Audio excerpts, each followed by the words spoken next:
हम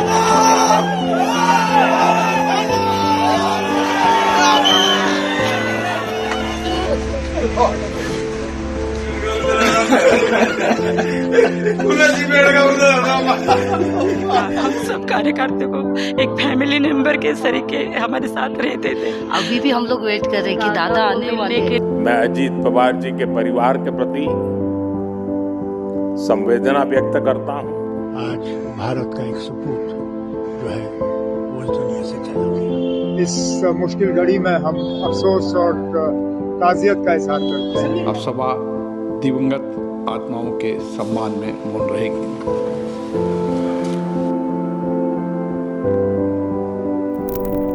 महाराष्ट्र के deputy CM Ajit Pawar की मौत ने पूरे महाराष्ट्र को रुला दिया।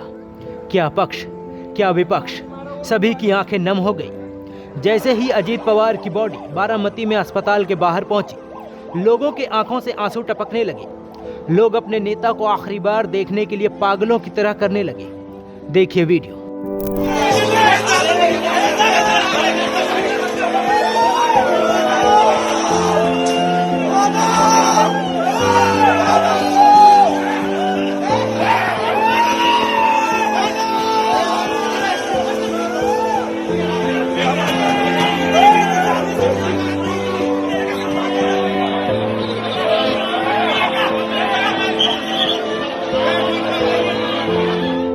इससे पहले अजीत पवार की मौत की खबर सुनते ही उनके भतीजे रोहित पवार काफी भावुक हो गए, जिसका वीडियो भी काफी तेजी से सोशल मीडिया पर वायरल हो रहा है। एनसीपी नेता और महाराष्ट्र के पूर्व गृह मंत्री अनिल देशमुख भी इस खबर पर पत्रकारों से बात करते हुए फूट फूट कर रोने लगे।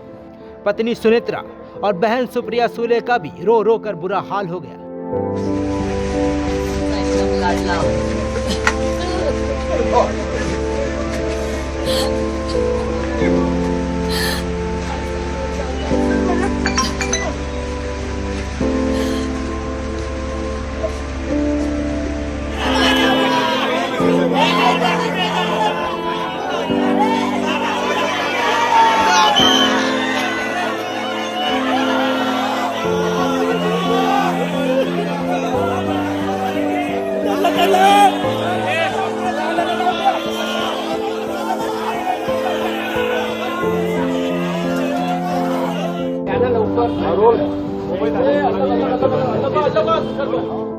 महाराष्ट्र के सीएम देवेंद्र फडणवीस और डिप्टी सीएम एकनाथ शिंदे अजीत पवार को अंतिम श्रद्धांजलि देने के लिए बारामती पहुंचे, जहां उन्होंने अजीत पवार की पत्नी और बहन सुप्रिया सुले से मुलाकात की। पवार परिवार के साथ साथ उनके तमाम कार्यकर्ताओं का भी रो रो कर बुरा हाल है। महिला कार्यकर्ता उनके एक एक काम को याद कर काफी भावुक नजर आए, वहीं पुरुष कार्यकर्ता भी अपने आंसू रोक नहीं पाए। दादा हमारे छोटे से छोटे कार्य करते रहेंगे ना, उनको भी मिलते थे। और कोई खेती का काम कोई भी रहे, कोई सदस्य रहे, उनसे मिलते थे कि उनको मैं मंत्री हूँ, ऐसा युग कभी नहीं था। हम सब कार्यकर्ता को एक फैमिली मेंबर के तरीके हमारे साथ रहते थे। और दादा के जाने से हमको बहुत सदमा बैठा है। हमारा जो पक्ष का जो आधार था, आधार स्तंभ था हमारा, कोई नहीं अभी रहे कि दादा हम लोग के साथ नहीं है। अभी भी हम लोग वेट कर रहे हैं कि दादा आने वाले के लिए आना है ना, तो काम लेके ही आना। दादा को ऐसे टाइम पास लोग पसंद नहीं। और दूसरी बात तो दादा आने वाले तो हर लेडीज खुश हो जाती थी कि नहीं दादा को मिलना है। हम लोग गुलाबी कलर दादा को बहुत पसंद था, तो हम लोग पहन के आते थे। और दूसरी बात देखो, हम लोग का सरकार से एक ही, हम लोग सबका राष्ट्रवादी पूरे कार्यकर्ता जितने भी है, हम लोग एक मांग रख रहे सरकार से कि ये जो भी है हम लोग को बहुत साजिश लग रही है, आप इसका इंक्वायरी करो और जो कुछ है हम लोग को न्याय चाहिए। ये हमारे दादा के साथ किया हुआ एक षड्यंत्र है, ये रचा गया हुआ है। अब चलिए बात करते हैं उन नेताओं और लोगों के बारे में जो इस खबर को सुनकर काफी भावुक हुए और उनके आंखों से आंसू छलक गए। सबसे पहला नाम पिंकी, जो अजीत पवार के साथ उसी प्लेन में उनके साथ थी।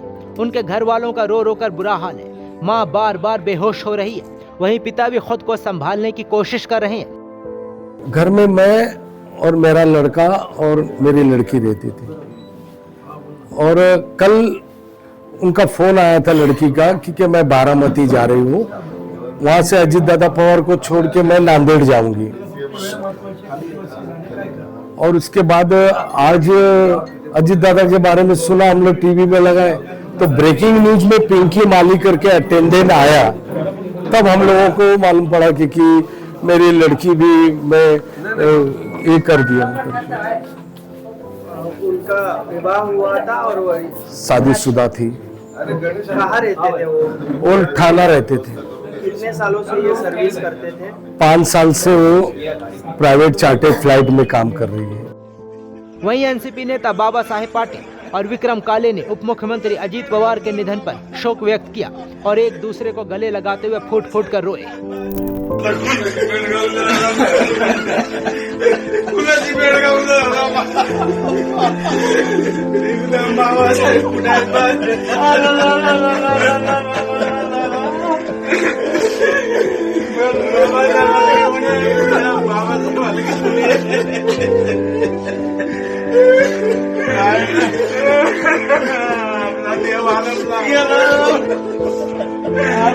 आपला नेता गेला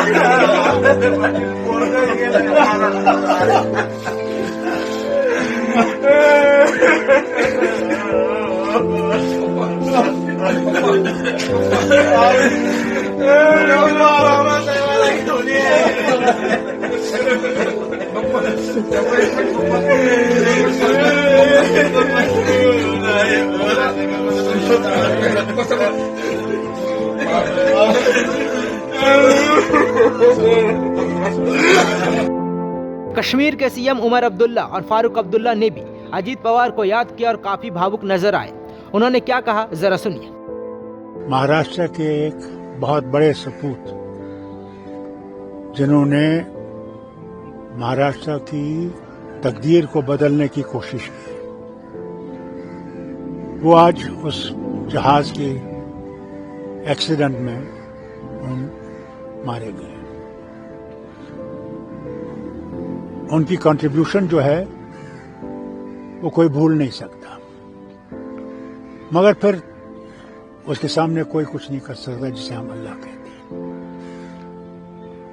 बहुत इनको पुणे जाना था जहां पे इलेक्शन होने वाले थे, उसके लिए तैयारी कर रहे थे, मगर तकदीर ने साथ नहीं दिया। मैं तो सिर्फ अजीत पवार साहब के खानदान के साथ ही नहीं बल्कि शरद पवार साहब के खानदान के साथ भी इस दुर्घटना की मैं अफसोस करता हूं और अल्लाह से ही दुआ करता हूं कि अजीत पवार साहब की आत्मा को शांति मिले और सारे खानदान को हिम्मत मिले ये बर्दाश्त करने की। आज भारत का एक सपूत जो है वो इस दुनिया से चला गया। बड़े अफसोस की बात है, दिल्ली से निकलने से पहले ये खबर हमें पहुंची थी जहाज में कि बारामती में जहाज के क्रैश में अजीत पवार साहब की मृत्यु हो गई। मैं अजीत पवार साहब को तब से जानता हूं जब मैं मुंबई में कॉलेज में पढ़ रहा था और पवार साहब के साथ रहता था। उन दिनों अजीत पवार साहब नए नए सियासत में शरद पवार साहब की मदद करने के लिए मैदान में उतरे हुए थे। तब से जो उनकी शुरुआत रही, हमेशा महाराष्ट्र के लोगों की उन्होंने सेवा और खिदमत करने की कोशिश की। जो लोग उन्हें जानते हैं और जिन्होंने उनका काम करने का तरीका देखा, वो ये जानते थे कि एक बहुत ही काबिल एडमिनिस्ट्रेटर के तौर पे जाने जाते थे और एक अच्छे पॉलिटिकल वर्कर। बहुत कम उम्र में उनकी मृत्यु हो गई है और मैं अपने तरफ से, अपने पिता, अपने वालिद के तरफ से पवार साहब को, सुप्रिया को, उनकी तमाम खानदान को इस मुश्किल घड़ी में हम अफसोस और ताज़ियत का इजहार करते हैं। पीएम मोदी भी घटना के बाद पहली बार कैमरे पर अजीत पवार की मौत पर शोक व्यक्त करते हुए भावुक नजर आए। महाराष्ट्र में दुखद विमान दुर्घटना हुई है। इस दुर्घटना ने महाराष्ट्र के उप मुख्यमंत्री अजीत पवार जी और कुछ साथियों को हमसे छीन लिया है। अजीत दादा ने महाराष्ट्र और देश के विकास में अपना बड़ा योगदान दिया है। विशेष रूप से गांवों के जीवन को बेहतर बनाने के लिए उन्होंने हमेशा आगे बढ़कर काम किया। मैं अजीत पवार जी के परिवार के प्रति संवेदना व्यक्त करता हूं। जिन साथियों को हमने इस हादसे में खोया है, इस पीड़ा की घड़ी में हम सभी उनके परिजनों के साथ हैं। इन सब के अलावा संसद में भी लोकसभा स्पीकर ओम बिरला समेत तमाम नेताओं ने अजीत पवार को याद किया और उनकी आत्मा के शांति के लिए मौन रखा।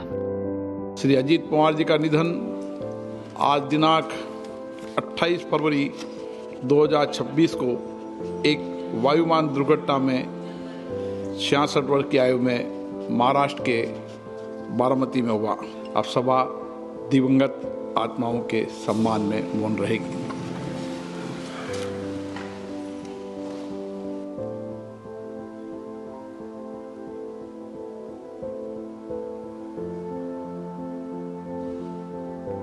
तो इस तरह अजीत पवार की मौत ने तमाम नेताओं और महाराष्ट्र की जनता को तोड़कर रख दिया। सभी उनकी अचानक इस हादसे वाली मौत से काफी आहत हुए।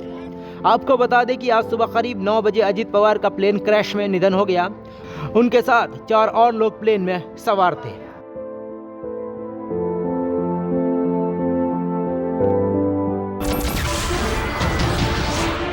नमस्कार, मैं हूं मानक गुप्ता। अगर आपको हमारा ये वीडियो पसंद आया हो तो इसे लाइक और शेयर जरूर करें और हाँ, हमें सब्सक्राइब और फॉलो करना ना भूलें ताकि आप देश और दुनिया की कोई खबर मिस ना करें। तो जुड़े रहिए हमारे साथ और देखते रहिए News 24।